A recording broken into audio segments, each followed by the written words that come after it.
and the Welsh Government says they're working to improve services.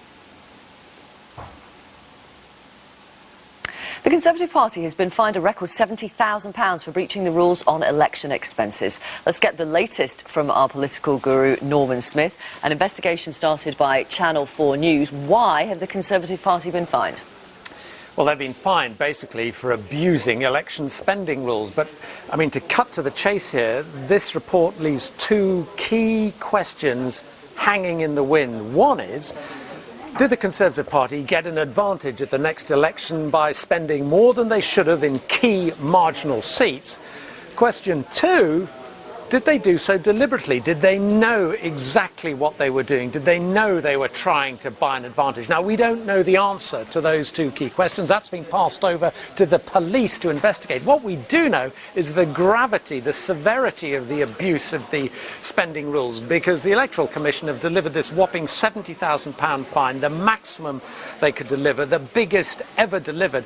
For, well, we learned that there's something like £104,000 that the Conservative Party didn't report at all. There's about £118,000 which was misreported. There was more than £50,000 for which there was no receipt. There's also anger at the way the Conservative Party responded to the investigation.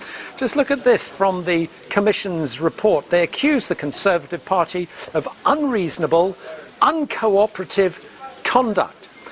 Now, we discovered that actually the Commission had to go to the courts to get the Conservative Party to hand over the key documents, because the Commission was asking them, look, we need to see your files, and they weren't getting any reply. And eventually, in desperation, the Commission went to the courts and got a court order to force them to hand over the documents. And you get a sense that from the Commission's point of view, they feel they almost need more power to inflict even greater fines, because if you listen to Claire Bassett, the chief executive, she's in no doubt about the severity of these offences.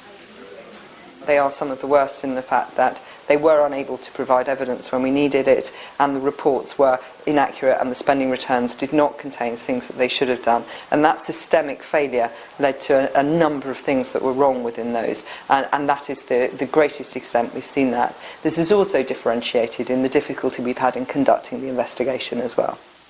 So what happened with this abuse of the spending rules? Well, it seems the Conservatives in key marginal constituencies often deployed their battle bus packed with around 50 activists to go and campaign in local constituencies to help the local candidate, but they never declared the amount those volunteers cost in their local spending limits. In other words, they were able to get round the rules, and the Electoral Commission raised the question in the report, and let's just have a look at it. They say there was, quotes, a realistic prospect that Conservative candidates gained a financial advantage. In other words, by being able to deploy all these volunteers, sometimes in key constituencies like that of South Thanet, which Nigel Farage was contesting. They also deployed press officers and campaign coordinators and political advisors from the party nationally also, which was not declared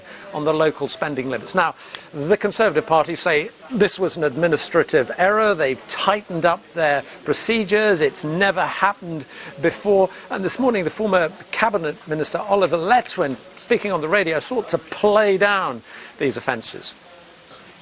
It's bad to make mistakes, and it's right that we should have a system that demands that the right systems be put in place, as with the other two parties, which also made mistakes.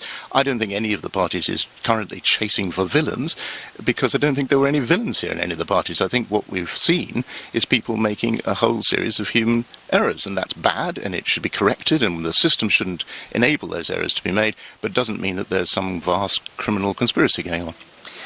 Vic, you get a sense of how seriously the Electoral Commission take this, because their chairman this morning suggested they needed to be able to levy even bigger fines, because he raised the possibility that political parties are almost gaming the system. They're prepared to take a hit, a big fine from the Electoral Commission, because so long as they can gain an advantage in key seats, it doesn't matter. In other words, bluntly, it's a price worth paying. Thank you very much. Thank you. Still to come in the last half hour of the programme.